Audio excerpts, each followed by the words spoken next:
Assalamualaikum warahmatullahi wabarakatuh. Perkenalkan, nama saya Salsabila Rahma Rosida dari Universitas Muhammadiyah Semarang. Kelas Manajemen B dengan NIM E2A021257. Terima kasih kepada dosen pengantar manajemen Bapak Irianto yang telah memberikan saya kesempatan untuk menerangkan materi fungsi-fungsi manajemen. Sebelum saya menerangkan, mari kita mengucapkan basmalah terlebih dahulu. Bismillahirrahmanirrahim. Saya akan menerangkan tentang fungsi-fungsi manajemen. Fungsi-fungsi manajemen antara lain: 1. Perencanaan atau bisa disebut juga planning. Perencanaan atau planning adalah proses untuk menentukan tujuan yang dicapai. Adapun langkah-langkah yang harus dilakukan antara lain: A. Menetapkan tujuan dan target bisnis. B. Merumuskan strategi untuk mencapai tujuan dan target bisnis tersebut. C. Menentukan sumber-sumber yang dibutuhkan. D. Menetapkan standar atau indikator keberhasilan dalam mencapai tujuan dan target bisnis.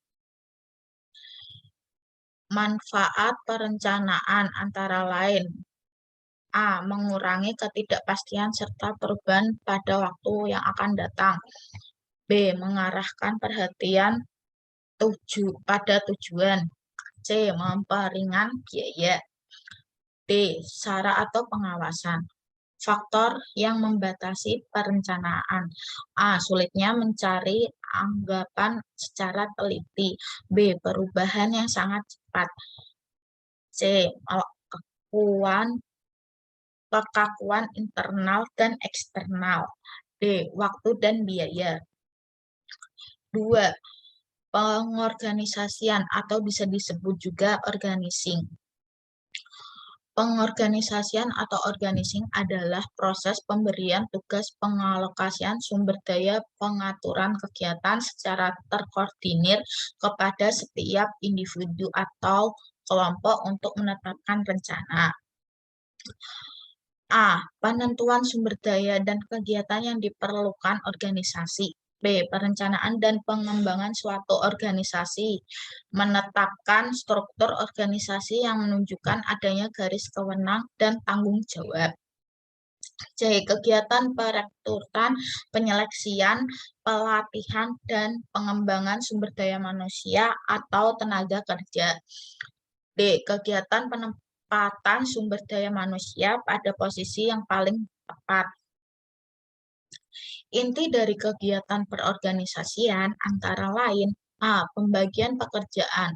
Pekerjaan yang ada dibagi menjadi lebih spesifik. Dengan pembagian pekerjaan, maka akan ada efisiensi. B.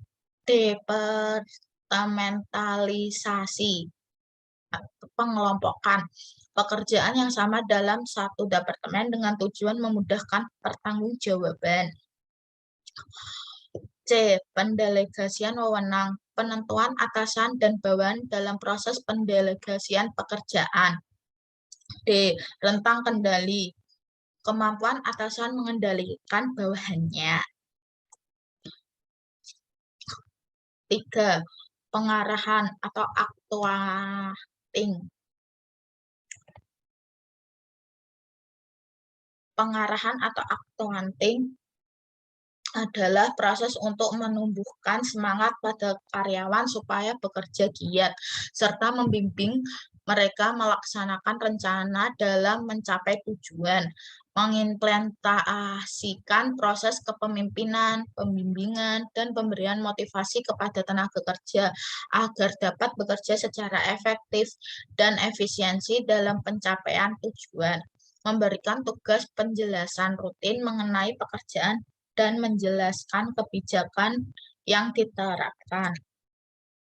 Fungsi actuating melibatkan kualitas, daya, dan kekuasaan pemimpin serta kegiatan-kegiatan kepemimpinan. Pengarahan, satu, orientasi dengan cara pengordinasian kontak langsung. 2. Perintah Pengordinasiannya, penekanan pentingnya koordinasi.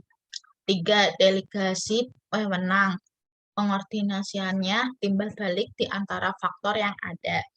Tugas pemimpin adalah bagaimana bisa menggerakkan bawahannya untuk bekerja sehingga kegiatan aktuating mencakup bagaimana pimpinan motivasi dan melaksanakan kepemimpinan. Proses aktuating juga tidak hanya proses atasan menggerakkan bawahannya, tetapi juga bagaimana pimpinan dalam proses memimpin organisasi dalam rangka mempengaruhi karyawan. 4. Pengawasan atau controlling. Pengawasan atau controlling adalah proses pengukuran kinerja membandingkan antara hasil sesungguhnya dengan rencana serta mengambil tindakan pembetulan yang diperlukan.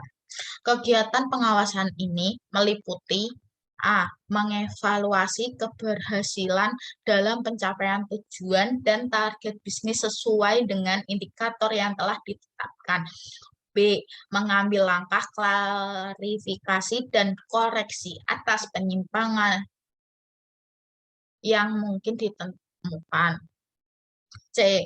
Melakukan berbagai alternatif solusi atas berbagai masalah yang terkait dengan pencapaian tujuan dan target bisnis.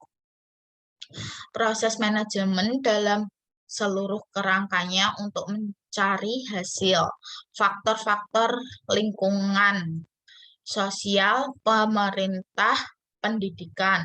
Sumber dasar, man, money, material, machine, method, market. Filsafat manajemen, nilai-nilai, keyakinan, sikap. Proses manajemen, planning, organizing, actuating, controlling. Efektivitas manajemen, pekerjaan, tempat, waktu, metode yang tepat. Hasil-hasil manajemen individual, kelompok, perusahaan, masyarakat.